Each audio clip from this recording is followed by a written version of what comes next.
नमस्कार, मैं महावीर प्रसाद टोडी, विशेष सलाहकार महामहिम प्रथम उपराष्ट्रपति नेपाल सरकार, संयोजक अंतर्राष्ट्रीय समरसता मंच काठमांडू।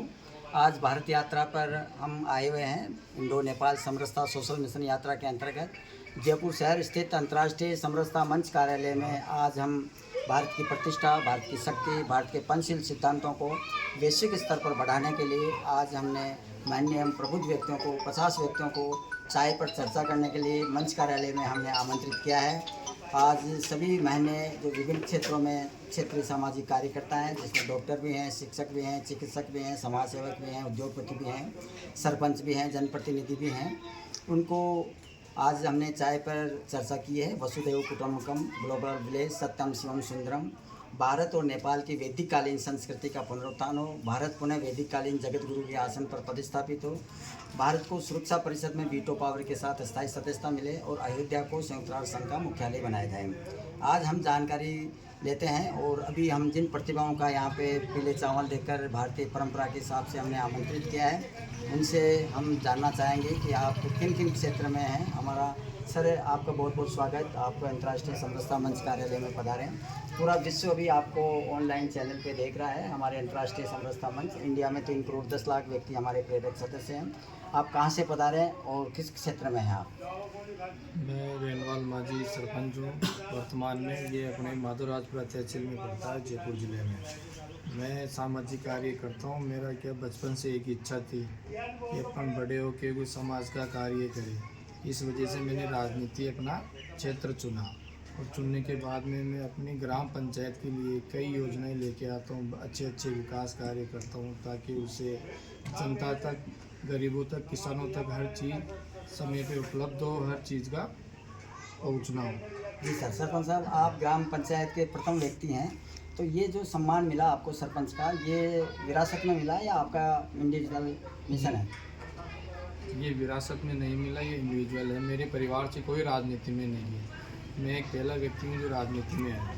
मेरे बचपन से इस चीज़ का लगाव था, इस वजह। सरपंच साहब, आप शिक्षा के टाइम में क्या आपका लक्ष्य था? आप डॉक्टर बनना चाह रहे थे, आईएएस थे, या राजनीति में आना चाह रहे थे? क्या लक्ष्य बनाया था आपने? मेरा लक्ष्य, वैसे मैं बीटेक कर रखा हूँ, इंजीनियर की तैयारी कर रहा था, कंप्लीट हो गई थी। उसके बाद में फिर पंचायत में हमारे कोटे की सीट आई। हमने सोचा कि एक बार अपना भविष्य आजमाओ, ये मौका है, बार बार नहीं मिलेगा। फिर हमने समाज सेवा किया, 2-3 साल तक मेहनत की, उसका जनता ने हमें अच्छा रिजल्ट दिया। सम्मानीय सरपंच साहब, हमारे भारत रत्न पूर्व प्रधानमंत्री अटल बिहारी वाजपेयी जी की जयंती महोत्सव हम लोग मना रहे हैं 16 दिसंबर से, और उसमें हम आपको आमंत्रित करने के लिए आज आपको यहाँ पे हमने आमंत्रित किया है। और उस दिन हम आपको अटल समरसता सेवाश्री अवार्ड से हम आपका सम्मान करेंगे। इसको आप किस रूप में देखते हैं?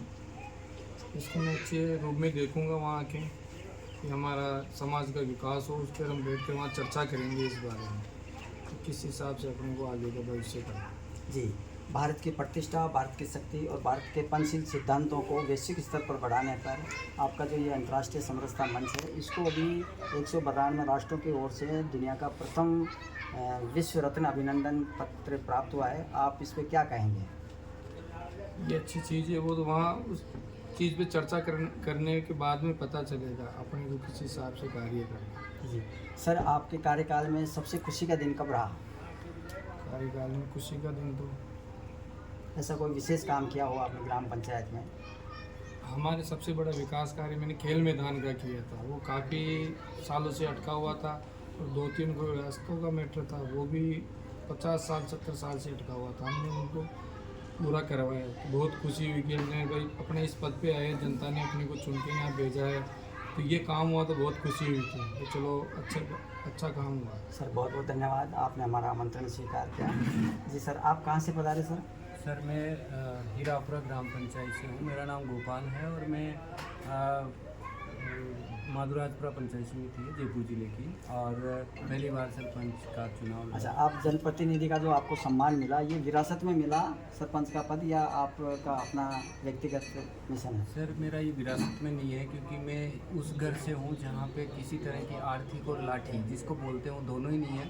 लेकिन मैं 30-35 साल से 22 साल की उम्र में ही पढ़ाई पूरी करने के बाद मैंने सोशल सेक्टर में काम किया और जनता के साथ जुड़ के बच्चियों की पढ़ाई के लिए मैंने बहुत काम किया है, महिला सशक्तिकरण पे काम किया है। देश आसपास के इलाकों में किस तरह से जनता विकास के लिए बढ़ते में जागरूकता के अभियान और मीटिंगें और प्रशिक्षण किए हैं, उससे मुझे एक पहचान मिली और पहचान से मुझे जनता ने मुझे चुना है कि ये व्यक्ति इस लायक है और मेरी लायकी और मेरी ताकत और मेरी हुनर और कला और क्षमता के आधार पर मेरा चयन। जी सरपंच साहब, आप एक नागरिक के प्रथम व्यक्ति हो और आपके सामने कई समस्याएं आती हैं, तो उस समस्या का समाधान आप कैसे करते हैं?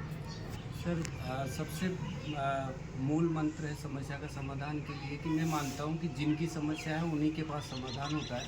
तो गांव में जो प्रतिष्ठित व्यक्ति हैं, जो लोग विकास के बारे में जानते हैं, जो बुजुर्ग लोग हैं जिनके पास अनुभव है, जो लोग ऐसे जो जनता की भलाई के लिए जाते हैं, उन लोगों के बीच बैठकर उनकी समस्या का समाधान उन्हीं से निकलवाते हुए, उनके सहभागी बनाते हुए काम करते हैं। अच्छा, कभी आपको जैसे सभी काम आप सभी का नहीं कर पाते हैं, फिर उसके बाद आपको कोई धमकियाँ वगैरह मिलती है, तो उसका आप कैसे देखते हो उस धमकी को?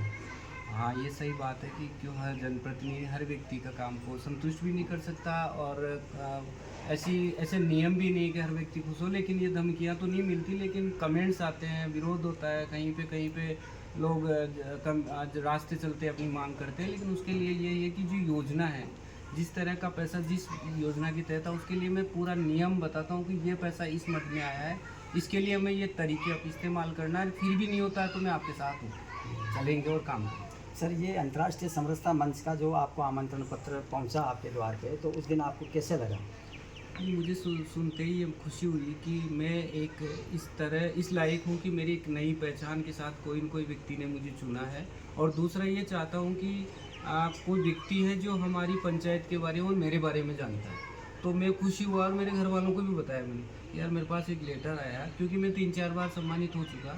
दिल्ली सरकार की तरफ से मुझे 16वें वित्त आयोग के लिए चयन किया गया और पिछले दो महीने पहले यहाँ जयपुर में तो राजस्थान के 17वें सरपंचों में से मेरा भी चयन हुआ था और मैं 2 दिन की उसको अक्सर। तो ये भी एक मेरा मौका है कि मुझे चुना और मुझे खुशी हुई। तो व्यक्ति के लिए पैसा मान्य नहीं रखता, व्यक्ति की पहचान और व्यक्ति को एक कागज़ जो मिलता है ना, वो बहुत सम्मानीय होता है।